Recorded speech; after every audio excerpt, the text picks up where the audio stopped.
안녕하십니까. 이각범의 화정토론 제80회.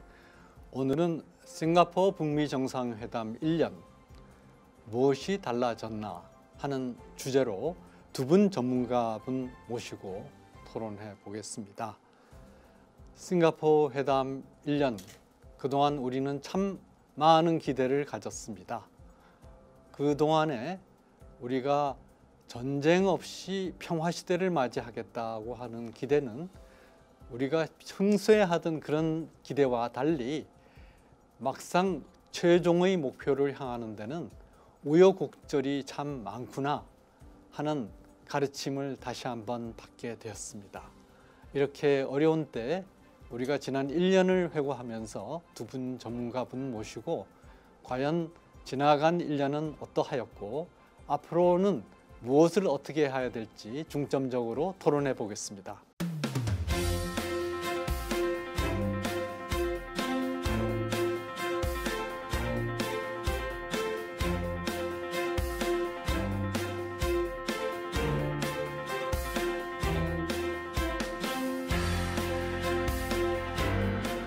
오늘 이 자리에는 임성준 전 청와대 외교안보수석님 나오셨습니다. 네, 안녕하십니까. 네, 안녕하세요.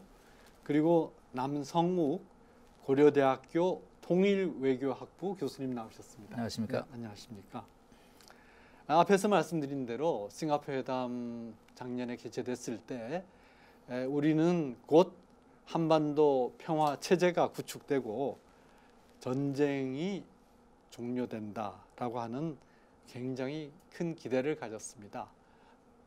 우리 정부에서도 기왕의 북미 회담을 남북미 3자 정상회담으로 확대해서 북미 평화협정을 맺고 그 자리에 우리 문 대통령이 임석하겠다는 목표를 세웠었는데 당시 국민들은 상당히 열광했습니다. 자, 1년 전에 우리가 가졌던 그 기대와 지금의 현실에 대해서 어떻게 생각하시는지 우리 임 대사님 먼저. 네, 작년 6월 12일 역사적인 만남이라고 할까요? 최초의 북미 정상 간의 이제 회담이 싱가포르에서 개최가 되어서 그때 국민들도 열광을 하고 전 세계가 주목하고 언론의 하나의 큰 주목을 받던 그런 시기가 이제 1년이 지난 것 같습니다. 그때 저 개인적으로도 한 번 정상회담으로 이 한반도의 냉전이 종식되고 30년 묵었던 그 북핵 문제가 완전히 해결된다고 기대는 안 하였지만 이제 드디어 좋은 출발을 하는구나 이런 생각을 한 것은 사실입니다. 그러나 지금 사회자 말씀하신 대로 1년이 지나서 지금 우리 손에 쥐어진 것은 무엇인가 이런 것을 생각할 때 저는 그 싱가포르 미국 북미 정상회담의 첫 단추가 잘못 꿰어졌다 그렇게 생각을 했습니다. 그 미국 간에 북미 간에 또 우리나라를 위시해서 3자 간에 북한이 비핵화해야 한다는 그러한 그 목표는 분명했는데 그 공동 목표에 대한 정의를 서로 다르게 해석하는 바람에 이러한 결과가 지금 이렇게 된 것 아닌가 그런 생각을 할 수밖에 없고요. 지금이라도 1년을 해고해 볼 때 그럼 과연 싱가포르 미국 정상회담 이전의 그런 상태로 가야 하느냐 그건 아니라고 생각을 합니다.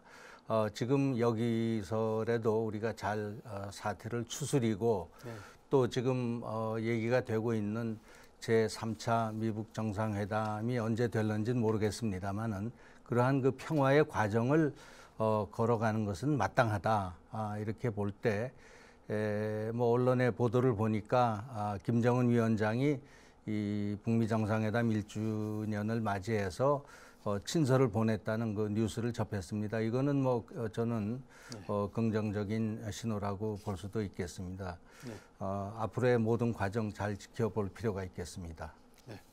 네, 방금 임 대사 말씀대로 우리가 대단한 기대를 했던 그 싱가포르 회담, 1년이 지난 다음에 좀 허탈한 기분마저 드는데, 그렇다고 해서 우리가 싱가포르 회담 이전으로 돌아가는 것은 곤란하다. 그리고 어쨌든 이 대화의 불씨를 살려나가야 된다.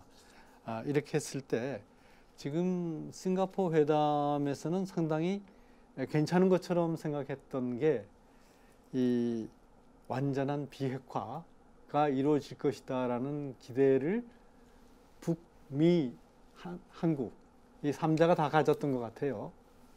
근데 그 완전한 비핵화라는 정의 자체를 갖고 서로 다른 생각을 해가지고 지난 1년이 여러 가지 의미에서 교착 상태에 빠졌던 것 같은데, 어떻게 그거를 어디서부터 풀어야 되겠습니까? 네, 뭐 높은 기대, 낮은 성과.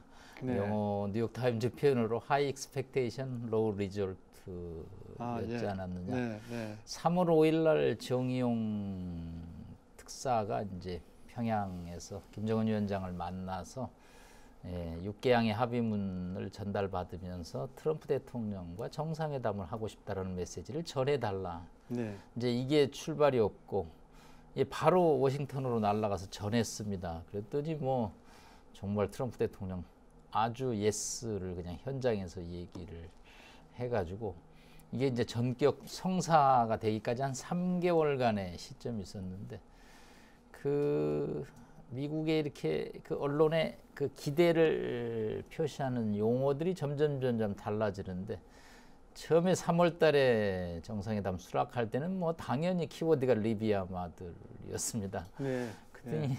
4월, 5월 가더니 6월 직전에는 그 우리 이렇게 사돈을 맺을 때 이렇게 만나는 자리를 상견례라고 그러는데, 네. 그 The Get to Know You라는 표현을 미국 언론이 쓰는 걸 보고 네. 리비아 마들에서 상견례로 낮아졌구나.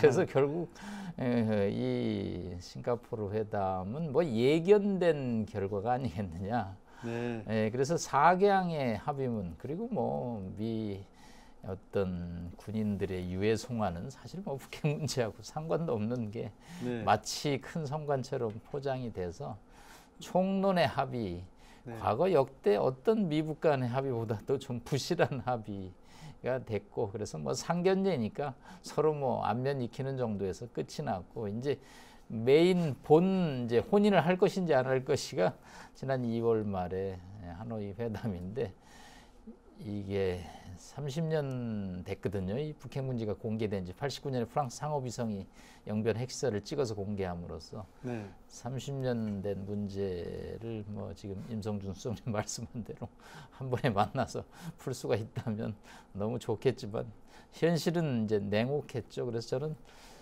그렇게 좀 표현하고 있습니다. 1차 회담은 트럼프의 미스캘큘레이션, 네. 좀 네. 오산이고, 네. 2차 하노이 회담은 김정은의 오판, 미스저지먼트가 아니었느냐. 네. 네. 네. 65시간 기차를 타고 오면 뭐가 될 줄 알았던 것은 음.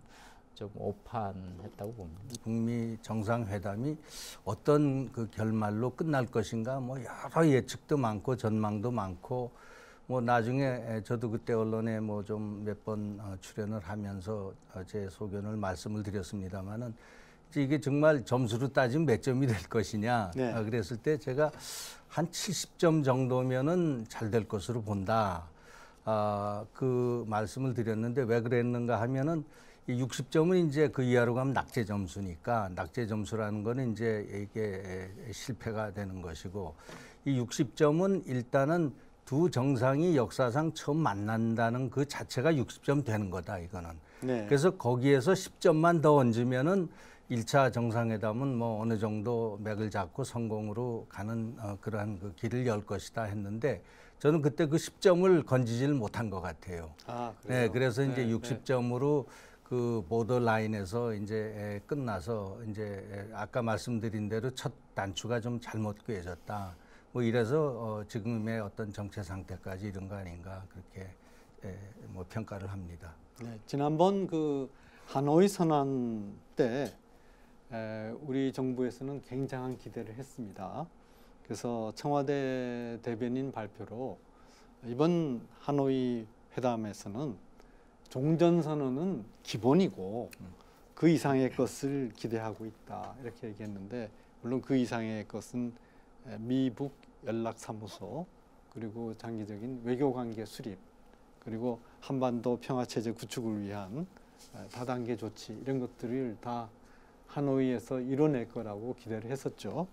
근데 그 말하자면 지금 말씀하신 것처럼 싱가포르 선언에서도 미북 공동선언이 나왔음에도 불구하고 그게 60점짜리밖에 안 되는데 왜 우리는 그 싱가포르 만남을 보고 다 된 것처럼 열광하고 있을까요? 사실 2월 초에 네. 일본 기자들, 일본 전문가들이 서울에 와서 비공개 미팅을 할 때 일본 사람들의 반응은 굉장히 냉정했습니다.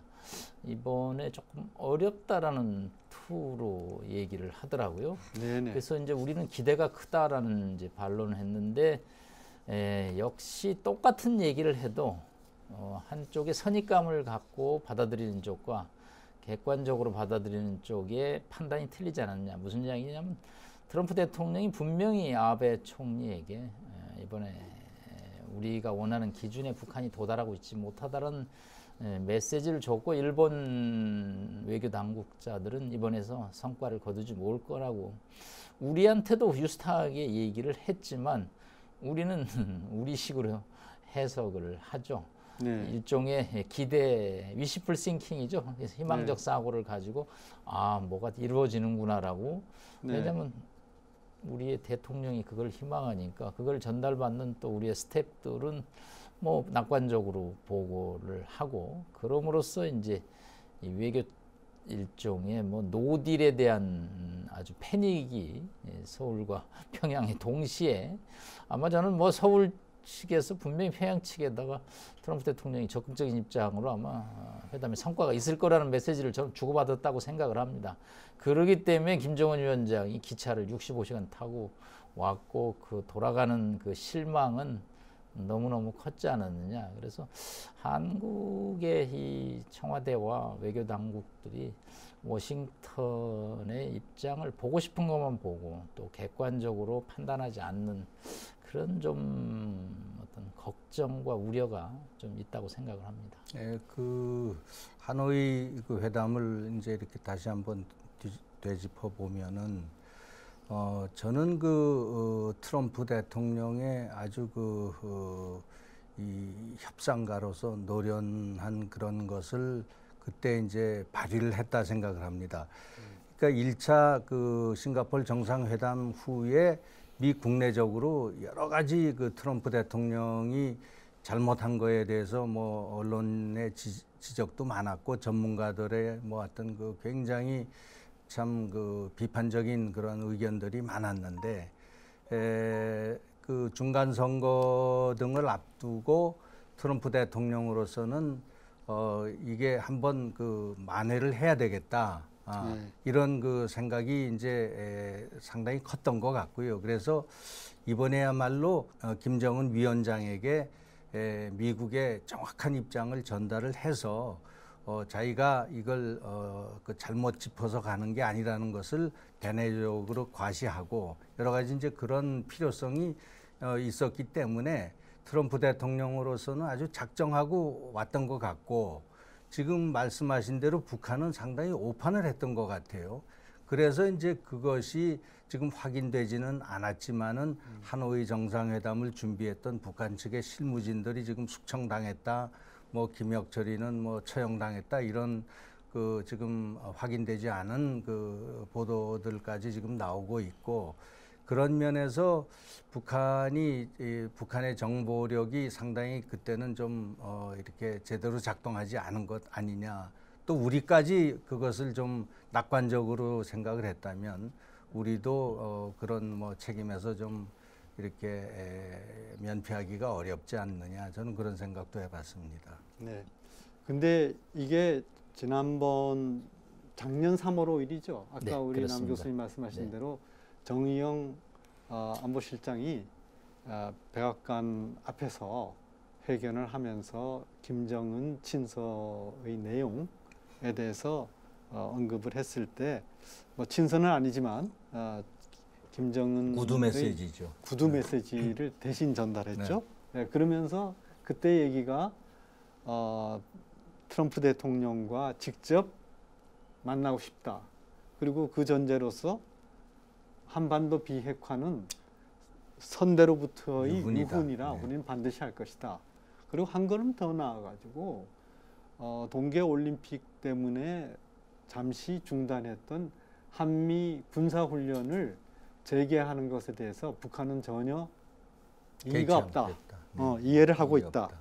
이것까지 얘기를 했거든요. 그러니까 북한이 비핵화를 위해서 완전히 이제는 열린 자세로 미국과 이 제로 베이스에서 회의할 수 있다 이렇게 생각했습니다. 그리고 싱가포르 회담에서도 얘기를 했는데 싱가포르 회담에서는 그 완전한 비핵화에 대해서 입장 차이가 있구나 하는 것을 이미 확인하고 그럼에도 불구하고 싱가포르 회담에서 선언을 했습니까? 아니면 그때도 그것에 대해서는 총론 찬성으로서 아주 환호하면서 그 구체적인 차이에 대해서는 몰랐습니까? 일단 뭐 북한이 늘 비핵화 의지를 과시할 때 써먹는 이 패턴과 용어가 선대의 비유훈인데 저는 이제 그건 그만 좀 우리가 신경을 써야 될 거 아닌가. 그거 저희가 연구 차원에서 북한 문장에 찾아보면 많이 나온 문장인데 그건 흘러간 레파토리였고, 그러니까 비핵화 회담을 할 의지가 있다라는 거지 비핵화를 하겠다라는 의지하고는 그게 워딩이 틀린데, 저희는 미국하고 비핵화 회담을 하겠다고 그러면 북한이 비핵화 하겠다는 걸로 생각을 늘 하거든요. 왜? 워낙 고슴도치처럼 있다가 나오기만 해도 저희가 감지덕지하니까. 네. 이제 다만 아까 말씀드린 리비아 마들을 가지고 지금 성김 필리핀 대사가 최선희하고 판문점에서 7번을 만났습니다. 제가 성김 대사 서울에 있을 때 테니스를 좀 같이 쳐서 표정이 어둡더라고요. 그래서 문제가 안 풀리는구나. 즉 실무자들은 뭐 그런 회담을 이제 마무리 지고 싱가포르로 날아가야 되는데 실무자가 가는 날 새벽까지 합의문 초안을 만들지 못하고 간 거죠. 예, 그러니까 이제 그 고스란히 그 내용을 트럼프와 김정은 최고 지도자한테 던져준 거죠. 사실 뭐 우리 임성준 선생님 많이 했겠지만 정상회담은 한 95% 실무자들이 만들어 놓고 5%가 현장에서 그렇죠. 사인하는 세레모니 성격이 강하죠. 왜냐하면 저희가 국제정치교육과서에서 실패하는 정상회담은 그거는 외교의 종말을 의미하기 때문에 그거는 정상회담을 할 때는 반드시 타결을 목적으로 하기 때문에 개최 전에 실무자들이 진땀을 흘릴 수밖에 없는데 전혀 합의문 초안이 안 된 상태에서 이제 만났고, 그러다 보니까 어느 누구한테도 유리하거나 불리한 문장을 쓸 수가 없죠. 미국과 북한은 상호 협력한다. 뭐 비핵화를 위해서 노력한다. 미군 유해 송환에 적극 협력한다. 그런 문장 합의문은 뭐 수도 없이 많은 합의문 문장이죠. 그러니까 뭐 있으나마나 하나만한 합의문을 갖고 갔죠. 그렇기 때문에 1차는 뭐 완전히 김정은의 위너 게임이었죠. 그러나 이제 야구로 말하면 1회전에서 김정은이 대량 득점을 하고 갔지만 야구는 9회 말 투아웃이 돼야지 끝이 났고, 이제 2회, 3회가 결국은 싱가포르에서 있었지만 트럼프 대통령 임수영님 말씀한 대로 그 김정은이 원하는 패턴의 사인을 트럼프라고 하고 갔다가는 미국 조야에서 아마 큰 곤욕을 치렀고, 조금 더 세부적인 얘기를 하면 저는 영변의 가치를 미국이 어떻게 보느냐는 거죠. 영변이 북한에게서 차지하는 비중이 50%냐 60%냐 70%냐. 저는 미국 사람들이 절대 50% 이상 안 본다고 봅니다. 분강, 강선 등 이름이 나오긴요. 영변 플러스 알파가 나왔거든요. 자, 실무 정보당국에서 받았죠. 왜? 에너지 사용량을 가지고 북한이 농축 우라늄을 24시간 딴 데서 추출한다는 걸 파악하고 있는데, 영변만을 가지고 11건의 대북 제재 중에 5건 핵심을 해결해 주는 거는 제재 전체를 무너뜨리는 거고, 그것은 결국은 비핵화에 북한을 끌어나오게 했던 힘이 결국은 상실되는 거기 때문에 이제 총론은 쉽지만 강론은 어렵다 이렇게 봅니다. 방금 이제 남성욱 교수님 말씀대로 합의문이 없는 정상회담은 그거는 실패한 외교다 그러지 않았습니까? 근데 바로 하노이 회담이 합의문 없는 정상회담이었지 않습니까? 그러니까 그 자체가 외교의 실패를 얘기하는데 저는 여기에서 아까 영변의 가치도 말씀하셨지만은 양쪽에서 우리는 진지한 비핵화를 하겠다고 얘기를 했는데 미국은 그 제재의 일부를 완화해 달라는데도 안 받더라라고 최선희 외교 부상이 얘기했고 미국 쪽에서는 아주 작은 걸 가지고서 중요한 제재 완화를 요구했다. 이렇게 해가지고 양쪽이 딜하는 데서 상대편이 내놓은 카드의 가치를 서로 다 아주 적게 평가했었는데 결국은 제일 핵심 부분이 완전한 비핵화에 대한 논란이 아닌가 싶습니다. 그래서 이 완전한 비핵화의 정의에 실패한 이 북미 회담의 가능성은 어떻게 보십니까? 네, 이번에 지금 문재인 대통령 우리 정부는 어떻게든지 이 협상의 불씨를 좀 살려가고자 지금 보이는 노력과 보이지 않는 노력을 많이 하는 것 같습니다. 네. 그 트럼프에 대한 김정은 친서도 아마 보이지 않는 우리 정부의 노력도 좀 있다라는 짐작이 가고요. 이번에 그 6월 하순에 말에 이제 그 오사카에서 G20 정상회의가 열리죠. 그때 트럼프 대통령이 전후해서 지금 한국을 방문하기로 지금 결정이 돼서 양국 정부가 발표를 했고요. 지금 그 트럼프 대통령의 방한 목적에 대해서 미국 백악관 그다음에 이제 국무부 대변인들이 그 방한 목적을 두 가지로 설명을 했습니다.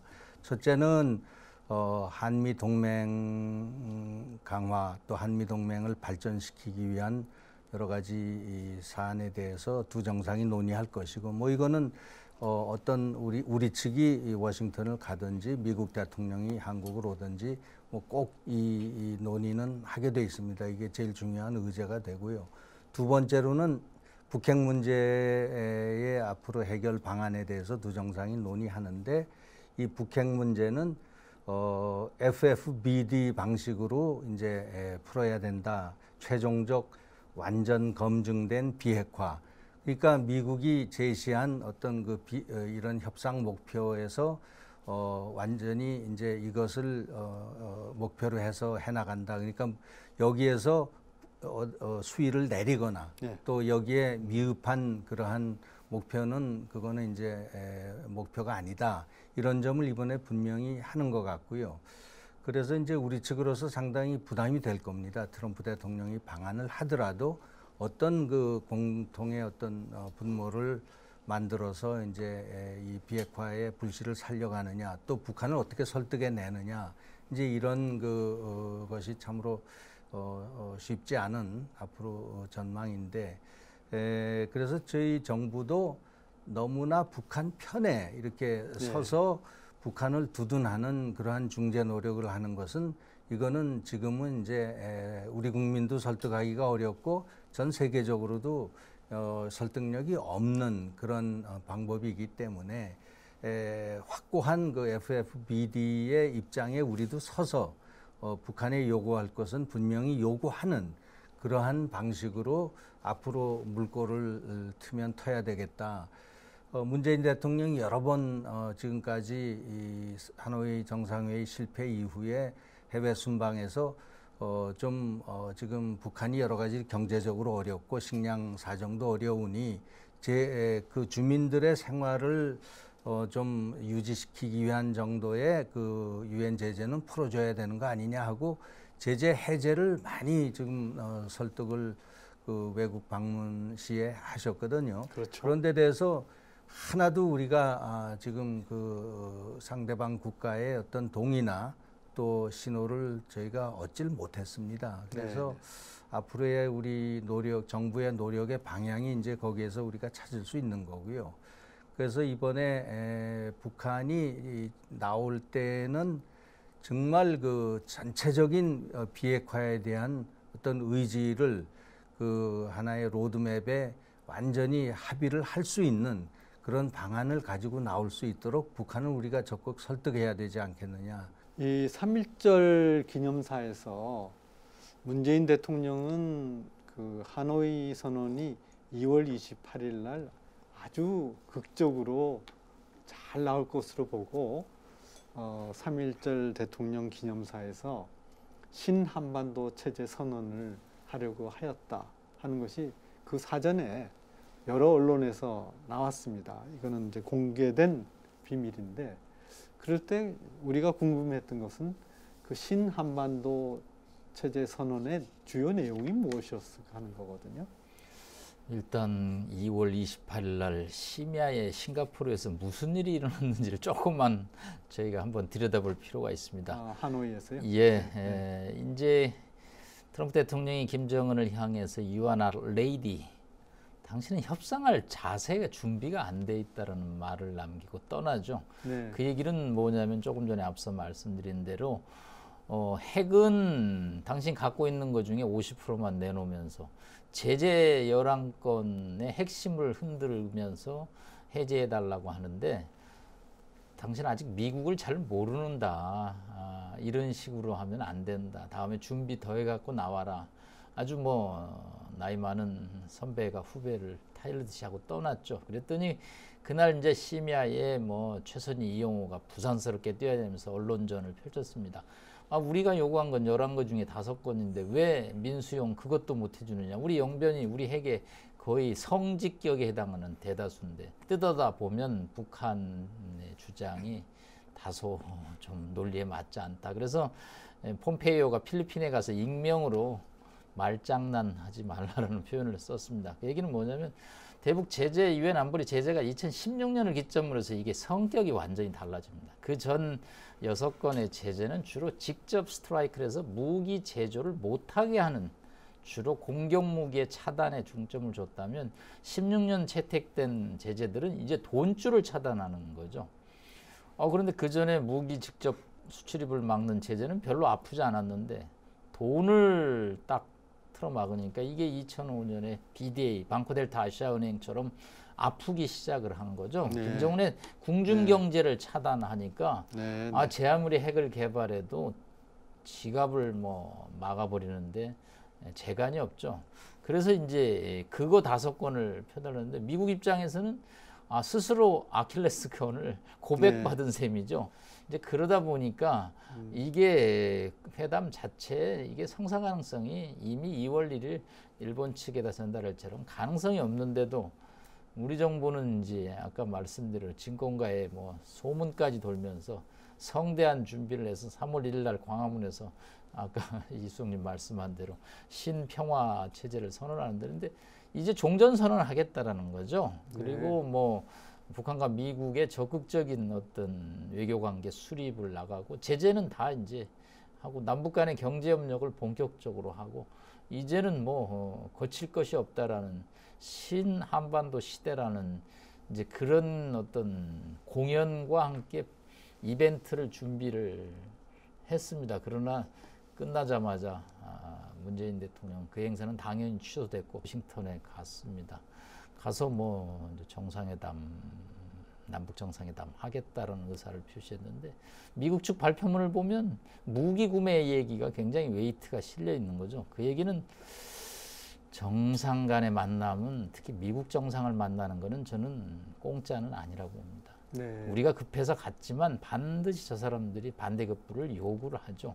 오는 건 좋지만 그러나 이건 당신이 필요해서 왔기 때문에 우리 미국이 원하는 거를 한국도 어느 정도 수용해야 된다. 그러면서 1조 원가량의 무기 구매설이 이제 미국에서 발표가 됐는데, 저희 언론에는 그거보다는 남북 정상회담을 트럼프 대통령이 동의했다라는 식으로 변형된 발표가 있는데, 이게 이제 현실 정보 및 현실 파악, 즉 미국과 북한 간에 무슨 일이 일어나는지에 관해서 냉정한 첩보와 정보에 의한 분석을 해야 되는데 기본적으로 한미 간에 이제 불신이 있으니까 미국이 한국에게 정확한 정보를 주지 않는 것도 있고 또 우리가 그냥 저는 뭐 요즘 좀 북한을 너무 바라보는 정책이 좀 못마땅해서 향북 정책이라는데 너무 북한만을 바라보는 정책을 씀으로써 자꾸 그런 오판이 나오지 않나 걱정이 됩니다. 하노이 정상회담 이후에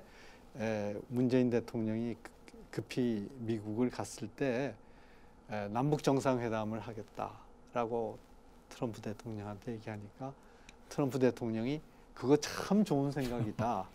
그런데 정상회담을 하거든 북한 김정은이 무엇을 생각하고 있는지 우리에게 정확하게 알려달라 그러지 않았습니까? 그 얘기는 지금 북미 양자의 중재자 역할을 한다고 그러면서 북미 양자로부터 양쪽의 생각을 정확하게 전달하지 못하지 않느냐 하는 그런 불신의 표현이 있지 않는가 하는 그런 생각이 들더라고요. 우리 같은 그 비외교 전문가의 입장에서는 어떻게 보세요? 뭐 우리의 그 희망 섞인 그런 것을 섞어서 늘 북한에 전달을 했고 또 북한의 입장도 미국에 그대로 그것을 그 전달한다는 것은 굉장히 위험성이 많은 거거든요. 북한의 말은 뭐 여러 가지 각도에서 좀 짚어보고 분석을 해보고 아 이게 이런 뜻이다. 그 북한 전문가들은 되게 압니다.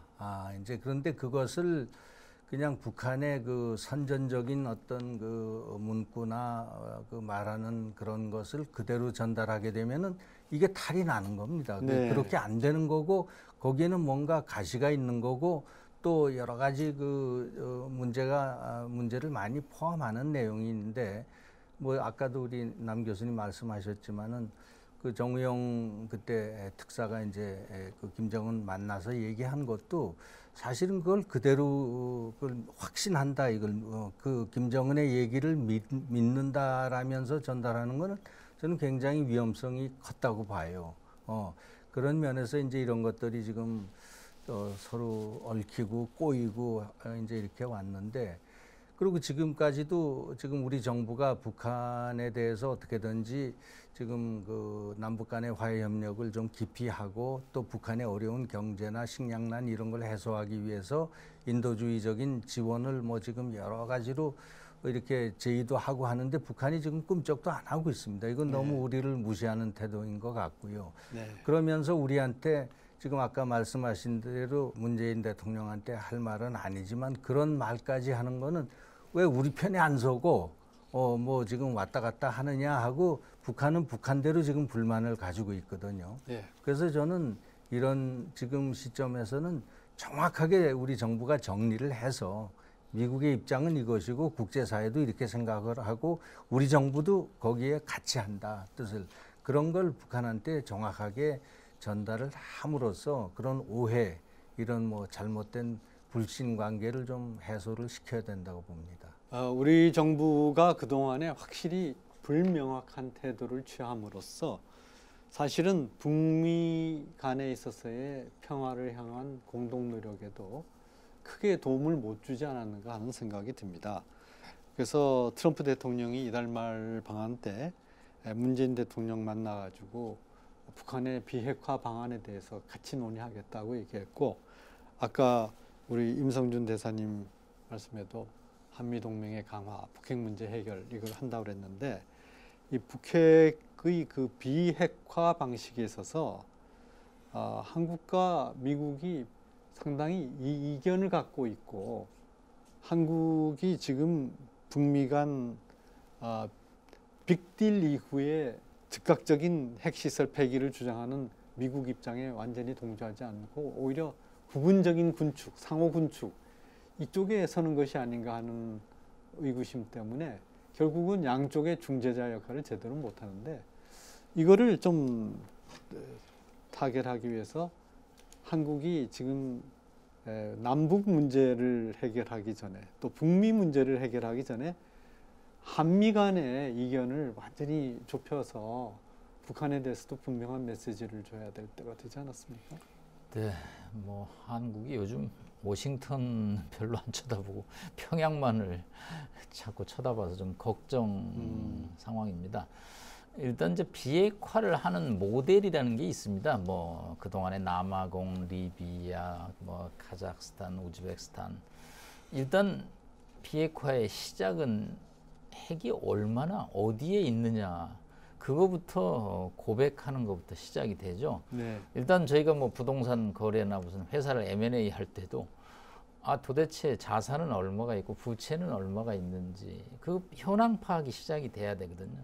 그러면 이제 거기에 상응하는 대가가 이제 결정해지는데 이 북한은 파키스탄 모델을 굉장히 연구를 많이 하는 것 같아요. 네. 74년에 인도가 핵실험을 한 다음에 그렇죠. 결국은 98년에 파키스탄이 압두르 칸 박사 지휘하에 핵실험을 합니다. 핵을 국제사회의 압박을 뚫고라도 이제 파키스탄이 보유한 데 대해서 굉장히 부러움을 갖고 있는 것 같아요. 그러다 보니까 비핵화 협상에 나와서조차도 한 10개 갖고 있으면 5개만 내놓고 5개는 감추고 싶고 또 이미 만들어 놓은 핵무기 플러스 우라늄, 프루토늄, 농축 시설을 감춰서 거기서 계속 농축을 해갖고 미래 핵무기를 제조할 시설을 유지하고 이제 이런 기본 구상을 바꿔야 된다는 거죠. 이게 이제 북한인들 미국한테 다 셈법을 바꾸라는데 저는 북한이 셈법을 안 바꾸면 답이 안 나타난다 생각합니다. 이제 여기에 관해서 이제 미국은 전체 리스트를 내놓으라. 그게 이제 빅딜이라는 거죠. 물론 이행은 복잡하니까 3, 4년이 걸릴 수 있겠죠. 그러면 한국 입장에서는 어떤 것을 따를 것이냐. 결국은 지금까지는 자꾸 평양 측 입장을 두둔해서 한 뭐 30% 정도 내놓고 서로 제재 완화해주고 그 다음에 뭐 종전선언 가면 조금 더 나가고 이렇게 이제 살라미 비핵화에 살라미 보상으로 가자. 이게 이제 파키스탄으로 가는 모델인데 우리 문재인 정부는 이 워싱턴은 관심이 좀 없고 어떻게든지 평양과 입장을 맞춰서 남북이 미국을 설득해서 한반도 비핵화로 가자는 건데 그 핵무기의 위협이 워싱턴보다는 지금 서울인데 이 인식이 상당히 좀 달라서 걱정입니다. 네. 지금 저 남성욱 교수님 말씀하신 것처럼 북한이 미국에 요구하는 것은 살라미 전술로 단계적으로 30년 동안 그렇게 하겠다는 해왔죠. 거고 미국은 아주 공개적으로 더 이상 살라미 전술에 말려들지 않겠다고 천명을 하지 않았습니까? 그렇다면은 결국은 우리가 북미가 서로 가까워지도록 정말 가운데서 제대로 진실의 토대 위에서 중재를 하고 또 다른 한편은 지금 주장하시고 사실상 그 맞는 얘기가 결국 북핵이 있을 때 이 안보에 가장 큰 위협을 받는 것은 우리 대한민국인데 이 대화와 협상의 틀 안에서 북한의 비핵화가 이루어지지 못하면 지금 현재 한미 동맹의 전력이 그동안에 상당히 약화되고 또 우리가 북한과의 그야말로 신사협정으로서 지난번 군사 긴장 완화 조치를 했고 이런 것들이 결국은 미국의 입장에 있어서도 한국과 안보 공조가 부담이 된다면 결국 한국 혼자서 핵무장을 한 북한과 마주치게 되는데 이럴 때 우리가 취해야 되는 안보도 하고 북한 핵도 용인하지 않는다고 하는 그런 태세는 어떤 것이 있습니까? 그래서 저는 지난번 그 남북 간의 군사 합의서가 좀 너무 성급했던 거 아닌가. 네, 그래서 네. 지금 핵 문제가 완전히 해결될 전망이 완전히 서지 않은 그런 상황에서 우리만 먼저 우리의 그 방어선을 좀 이제 이렇게 뒤로 물리기도 하고 낮추기도 하고 또 군대가 이제 군대라는 거는 항상 그 유사시를 대비해서 훈련해야 군대지 훈련 안 하는 군대는 숫자가 아무리 많아도 저는 소용이 없다고 생각을 합니다. 네. 그래서 이 한미 간의 그 연합 훈련은 대단히 중요한데 이것부터 우리가 이제 그 가드를 이미 내렸고요. 그래서 이런 것을 앞으로 그 우리의 그 방위력 증강, 한미 연합 훈련의 어떤 그런 것을 지금 뭐 다시 옛날로 그대로 돌이킬 수는 없겠지만은 지금 아직도 남북 간 적대 관계고 군사적인 대치가 있는데 우리의 그 안보를 북한의 선의에 맡기는 꼴이 되는 거 아닌가.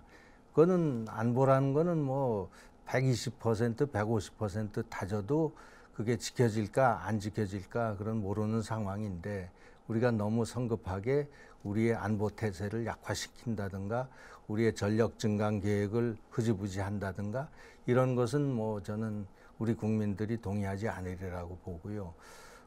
주한미군이 뭐 유지가 되는 것이 대단히 중요하고 그런 상황에서는 한미 간의 연합훈련을 어느 정도 계속 뭐 유지 관리시켜 나가는 게 또 중요하다고 보기 때문에 이런 점을 우리 정부가 좀 계속해서 유념해 줬으면 좋겠다 그런 생각입니다.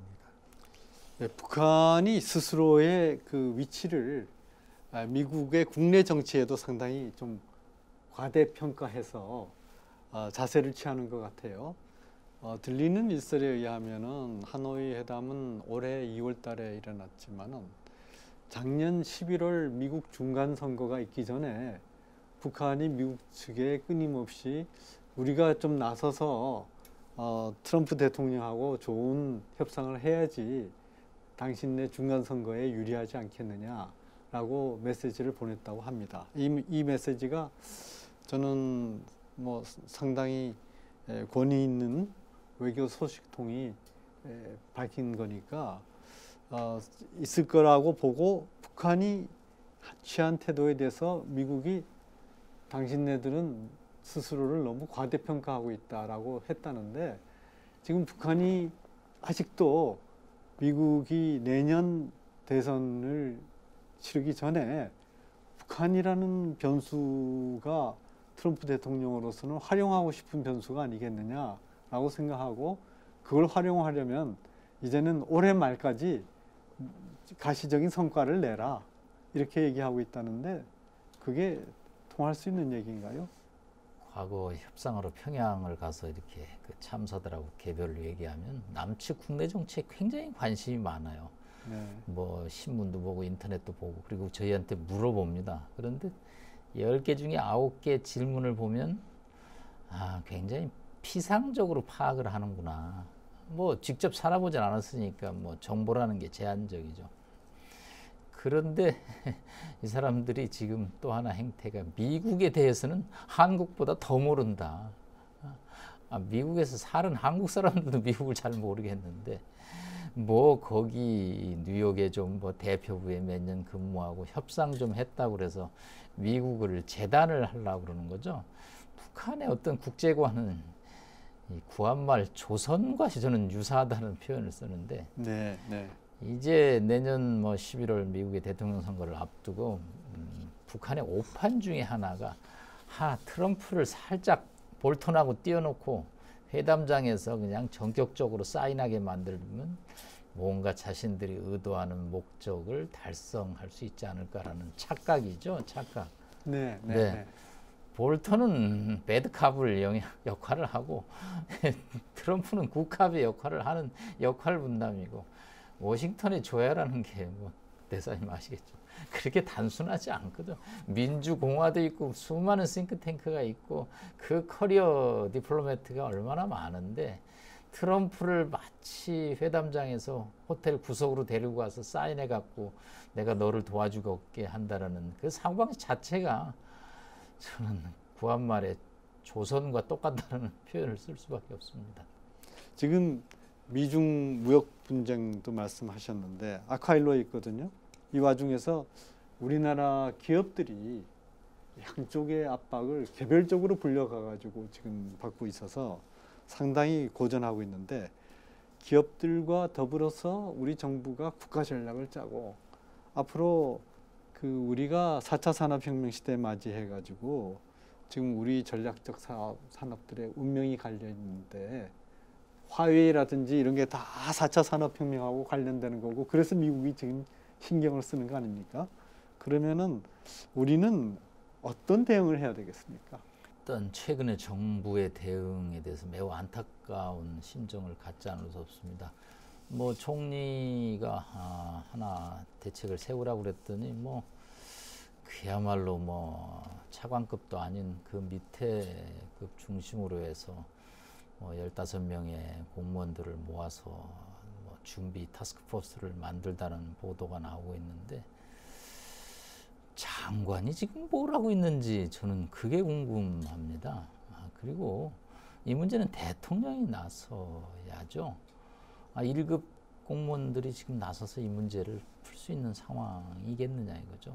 결국은 나중에 승인은 청와대 수석이나 장관이나 대통령이 결정할 텐데 그분들이 처음부터 관여를 해야 된다는 생각하고 두 번째는 선택을 할 수밖에 없지 않느냐.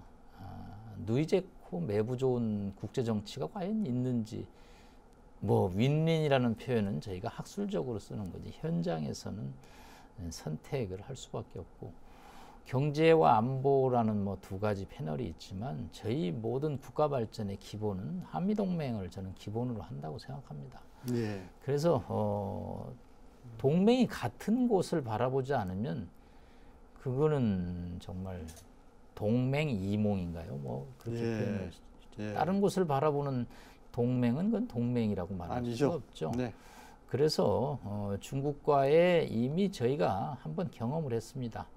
사드 배치 때문에 저희가 뭐 몇 가지 피해를 봤죠. 그러나 관광이라든가 여러 가지 뭐 한류라든가 타격을 받았지만 이거에 대해서 또 애매한 태도를 취하면 저는 뭐 더 이상 한국의 레버리지가 사라진다고 합니다.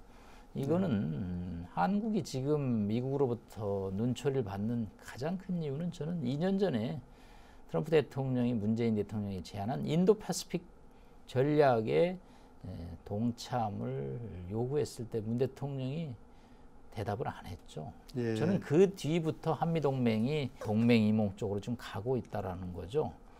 예, 철저하게 참여해야죠. 그래야 중국이 한국을 존중을 하죠. 존중을 하는 거죠. 네, 네. 한국이 뭐가 있겠습니까? 인구가 네. 있겠습니까? 자원이 있습니까? 경제가. 한미동맹이라는 게 있죠. 특히 일본처럼 우리가 국가 위상이 크지는 않지만 미일 동맹이 중국이 일본을 존중하는 하나의 기본 장치라고 생각합니다. 솔직히 이번 화웨이 장비에 관해서 저는 사드 때 저희가 당해봤기 때문에 이거를 오히려 역으로 이용해서 나가야지 다시 이것도 아니고 저것도 아닌 그렇다고 해서 중국 사람들이 저희를 봐주지 저는 않는다고 생각합니다. 그렇다고 해서 북핵 문제 해결에 뭐 중국이 북한 편을 들지 저희 편을 들지는 않거든요. 네. 그런 차원에서 이제 한중 간의 무역 구조도 이미 뭐 각자 분업화되고 다원화돼서 피해를 아마 우리한테 주기 시작하면 열을 주면 저는 7, 8 중국의 피해가 돌아가는 지금 품목만 남았습니다. 솔직히 뭐 이미 나머지는 자기들도 해볼 대로 다 해봤기 때문에 이 앞으로의 문제에 관해서는 조금 더 한미동맹을 기초로 해서 단호한 목소리를 좀 내야 되지 않는 안타까움을 갖고 있습니다. 사회주의 국가들은 아주 이 서열에 굉장히 민감합니다. 그래서 우리가 사회주의 국가들의 뭐 여러 가지 발표할 때 국가 서열 그런 거를 이제 유념할 필요가 있는데 중국에서의 우리나라 국가 서열이 그 사이에 많이 떨어졌습니다. 그 이유는 호가 호의라고 그러지 않습니까? 우리가 중국에 대해서 호랑이 앞에 여우 같은 그런 역할을 했기 때문에 그런 의미에서 우리가 정말 제대로 우리의 국가 위상과 미래 전략을 해야 될 것 같은데 마무리 말씀으로 남북 관계와 한반도 정세 전망 해주시기 바랍니다. 네, 그 남북 관계가 이제 갈등이나 대립 구조에서 뭐 화해 협력으로 가는 것에 대해서 이유를 달 사람은 없다고 생각을 합니다. 그러나 그 방법을 어떻게 하는 것이 좋겠느냐 하는 이제 그런 문제가 되겠고요. 이 북핵 문제도 우리가 어떤 방식으로 풀 것이냐 지금 그러면 지금 살라미 이 전술을 뭐 계속해서 써왔던 북한의 입장에 서서 뭐 이상한 그동안의 용어들이 많이 나왔어요. 뭐 good enough deal 뭐 그 정도면 되는 네. 정도의 어떤 그 합의하면 되는 거 아니냐. 이거는 미국 측에서 그 무슨 말이냐. 아, 그 용어가 이상하다. 뭐 이런 그 질문을 우리 정부한테 해왔다고 하는데 그런 식의 방식이 아니고 확고하게 이건 전 세계가 원하는 그 지금의 NPT 체제를 지켜가면서